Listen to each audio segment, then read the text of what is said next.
एक कदम ईश्वर की ओर।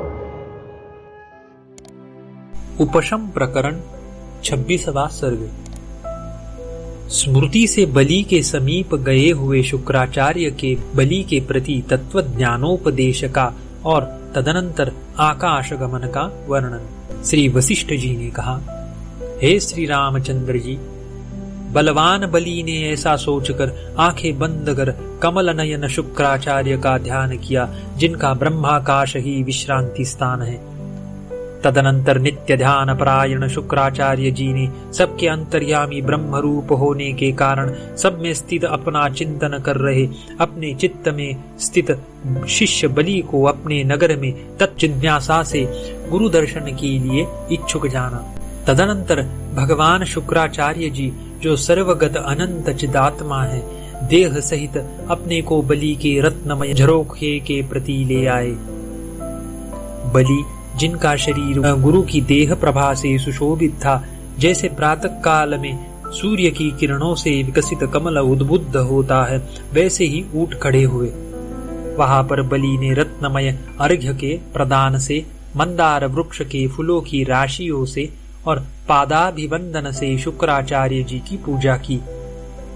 बलि ने रत्नमय अर्घ्य से पूर्ण शरीर वाले मंदार पुष्पों के शिरोभूषण से विभूषित और बहुमूल्य आसन पर बैठे हुए गुरु से कहा, हे भगवन, जैसे सूर्य की प्रभा संध्या वंदन आदि कार्य करने के लिए लोगों को प्रेरित करती है, वैसे ही आपकी प्रसन्नता से उत्पन्न हुई मेरी यह प्रतिभा मुझे आपके सामने कहने के लिए प्रेरित करती है। भगवन, महामोह देने वाले भोगों के प्रति मैं विरक्त हूँ। जो अपने ज्ञान मात्र से महामोह का नाश करे, ऐसे तत्व को जानना चाहता हूँ। इस भोग जाल के उत्कर्ष की अवधि कितनी बड़ी है, इसकी प्रकृति क्या है, मैं क्या हूँ और ये भोग्य लोग क्या हैं, यह सब आप मुझसे शीघ्र कहने की कृपा कीजिए।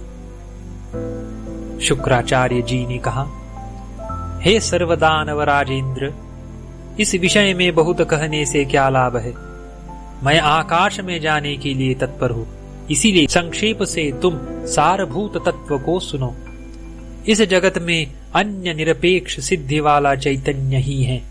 चैतन्य के अधीन सिद्धि वाले इन भोगों के उत्कर्ष की विधि चित ही है, क्योंकि यतो वाचो निवर्तन्ते, इस श्रुति से पूर्ण चैतन्य ही सब आनंदों के उत्कर्ष की अवधि रूप से कहा गया है। चित्त में ही वेद वैचित्र्य का अभ्यास होने से यह सब चिन्मय ही है, क्योंकि भोक्तृत्व भी चिन्मात्र ही है। इसी प्रकार भोग्य समूह रूप ये लोक भी परमार्थतः चित ही है, क्योंकि ब्रह्मैवेदं विश्वमिदं वरिष्ठम, ऐसी श्रुति है। यह सिद्धांत का संक्षेप से संग्रह है। यदि तुम श्रद्धालु और विवेकी हो तो इस निश्चय से तुम सब कुछ प्राप्त कर सकोगे। यदि श्रद्धालु और विवेकी नहीं हो तो तुमसे बहुत कहा गया भी राख में हवन के तुल्य निष्फल है। चित्त की जो चैत्याकार कल्पना है वही बंध है, उससे मुक्ति मोक्ष कहलाता है। चैत्याकार रहित चित्त पूर्ण आत्मा है। यह सब सिद्धांतों का संग्रह है। ऐसा निश्चय कर यदि तुम स्वयं अखंडाकार वृत्ति से आत्मा का अनायास दर्शन कर सकोगे तो तुम अनंत पद को प्राप्त होवोगे। मैं देवलोक में जाता हूँ, यहीं पर सप्तर्षि मुझे मिले थे, वहां पर किसी देव कार्य से मुझे जाना है। हे राजन, जब तक यह शरीर है तब तक मुक्त पुरुषों को भी यथा प्राप्त क्रिया का त्याग स्वभावतः अच्छा नहीं लगता।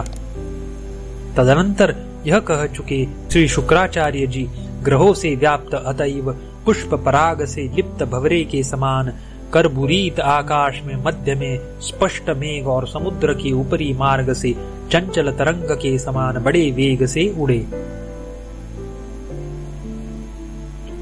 26वां सर्ग समाप्त।